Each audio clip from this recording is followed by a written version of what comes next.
याचे वडील नारा पेट्रोल पंपाचे मालक आई सिंगापूरचे सरपंच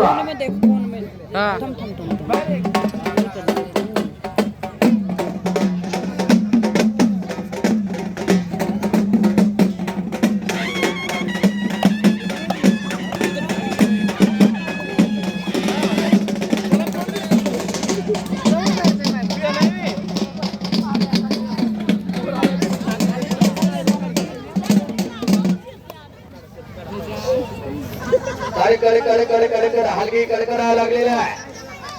रणवाद्य वाजायला लागलेला आहे. त्याचं चैतन्य निर्माण व्हायला लागलेला आहे.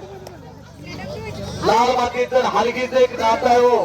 हलकी वाजायला लागली का पलवानाच्या भावामध्ये चैतन्य निर्माण होता. आकडावरती चप्पल घालून त्या कोपऱ्यात उभा असता रे मामा. चप्पल काढा पाय देवेंद्र पाटील मागा सरकार आपल्याला विनंती आहे ते तुम्ही चप्पल काढा.